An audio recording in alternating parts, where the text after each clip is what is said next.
নমস্কার বন্ধুরা, শ্রাবণীস রান্নাঘরে সবাইকে স্বাগত জানাই। আশা করি সবাই ভালো আছেন, সুস্থ আছেন। আজকে নিয়ে চলে এসেছি একটা নতুন রেসিপি। আজকের রান্নাটা একটু আলাদা। অনেকে নিরামিষ খেতে ভালোবাসেন, আবার কেউ কেউ নিয়ম করে নিরামিষ খান। তাদের কথা মাথায় রেখেই আজ আমি বানাচ্ছি একেবারে ঘরোয়া একটি রেসিপি। পটল, আলু আর কুমড়ো দিয়ে তৈরি সুস্বাদু ঝোল তরকারি। খুব সহজ উপকরণ, একদম সাধারণ প্রক্রিয়া, কিন্তু স্বাদে ভরপুর। এই তরকারি খেলে আপনাদের মনে হবে যেন রান্নাঘরের চেনা স্বাদ আবার ফিরে এসেছে। তাই চলুন দেরি না করে শুরু করি আজকের এই নিরামিষ স্পেশাল রেসিপি। প্রথমে আলু, পটল আর কুমড়োটাকে ডুমডুম করে কেটে ধুয়েও নিয়েছি। কড়াইতে সর্ষের তেল দিয়েছি। সর্ষের তেল দিয়ে তারপরে কুমড়োগুলোকে ভালো করে ভেজে নেবো, লাল লাল করে। নুন দেব আর হলুদ দেব, দিয়ে ভালো করে লাল লাল করে ভেজে নেব।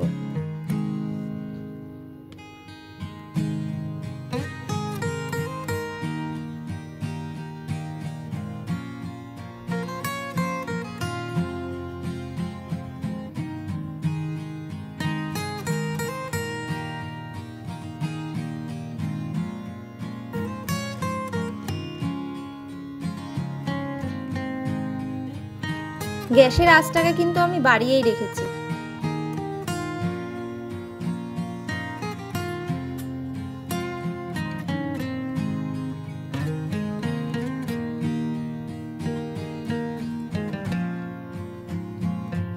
দেখুন কুমড়োটা সুন্দর লাল করে ভাজা হয়ে গেছে।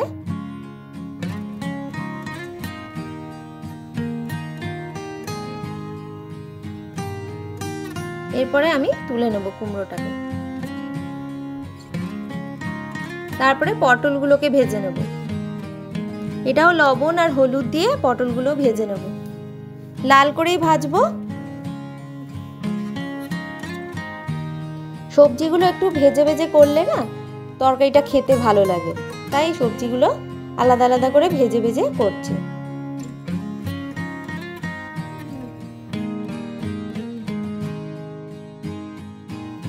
পটলটা অনেকটাই লাল হয়ে গেছে। এই পটলটা ভাজতে ভাজতে আমি একটা ছোট্ট স্মৃতির কথা মনে পড়ে গেল।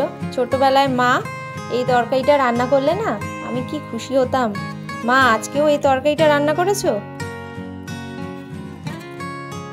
যাই হোক, এদিকে জিরের গুঁড়ো আর লঙ্কার গুঁড়ো আর কাশ্মীরি লঙ্কার গুঁড়ো, এটাকে আমি একটু জল দিয়ে গুলে নেব। এই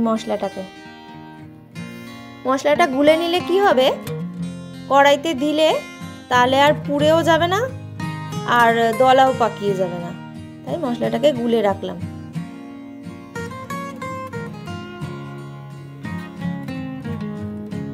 এদিকে পটলটা লাল করে ভাজা হয়ে গেছে। পটলটাকে আমি এবার তুলে নেব। আর পটল ভাজলে না কড়াইতে লেগে যায়। কড়াইটা আমি পরিষ্কার করে নিয়েছি। নিয়ে সর্ষের তেল দিয়েছি, একটা শুকনো লঙ্কা আর দুটো তেজপাতা দিয়ে দিলাম। এখানে আমি গোটা জিরে ব্যবহার করব না, 5 ফোড়ন দেব।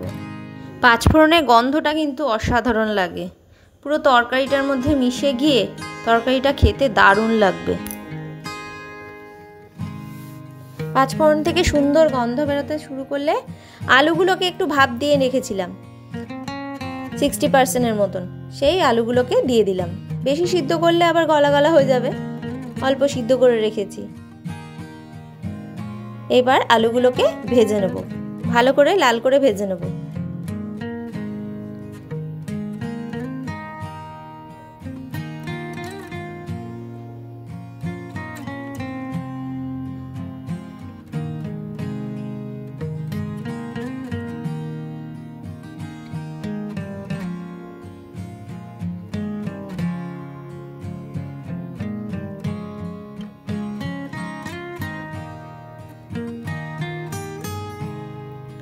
অল্প সিদ্ধ করেছি তো, দেখুন আলুগুলো কি সুন্দর ভাজা হবে। এবার বেশি সিদ্ধ হয়ে গেলে না গলা গলা হয়ে যায়।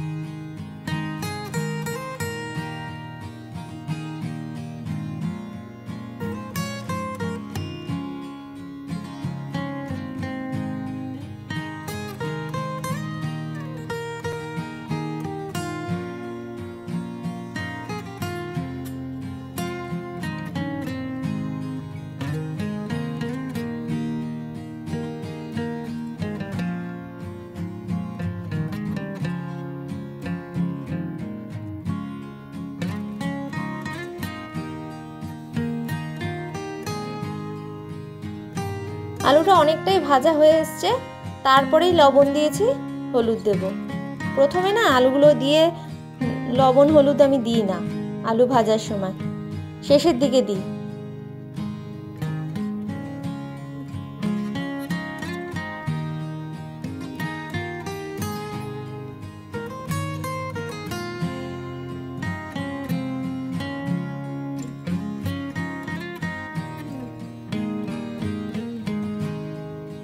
অনেকটাই ভাজা হয়ে গেছে, 1 চামচের মতন আদা বাটা দিয়ে দিলাম।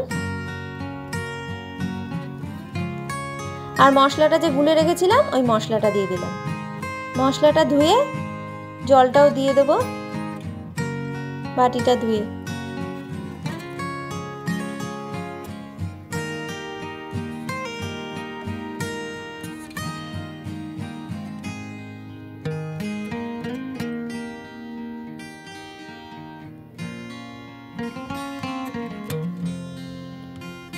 এবার মশলাটা ভালো করে কষাতে হবে।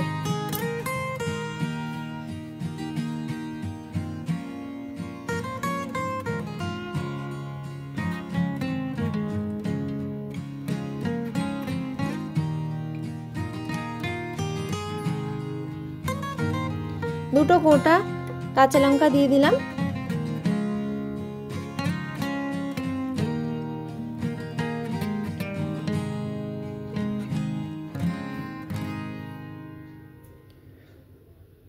গ্যাসের ফ্লেমটা কিন্তু আমি হাইতেই করে রেখেছি।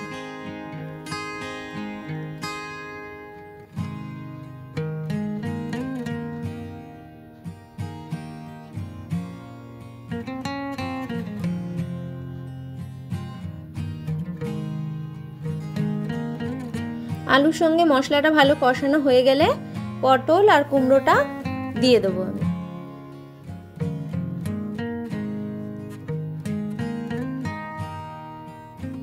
পটল কুমড়ো দিয়েও ভালো করে কষিয়ে নেব মশলাটা। এর ভিতরে টমেটো দেয়া যায়, চাইলে দিতেও পারেন, নাও দিতে পারেন, কোনো অসুবিধা নেই।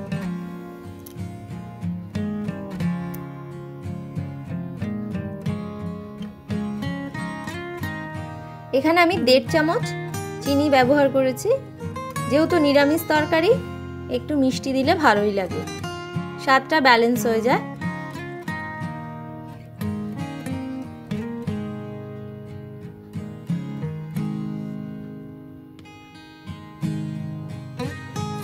তরকারিটা ভালো করে কষানো হয়ে গেছে। আমি গরম জল করে রেখেছিলাম, যেইটুকুনি ঝোল রাখবো সেইটুকুনি জল দেব, কারণ সবই সিদ্ধ হয়ে গেছে প্রায়। আলুটা তো আমি সিদ্ধ করেই নিয়েছি প্রথমে, তারপরে ভেজে নিয়েছি, প্রায় সিদ্ধই হয়ে গেছে সব, অল্প ফুটলেই হয়ে যাবে।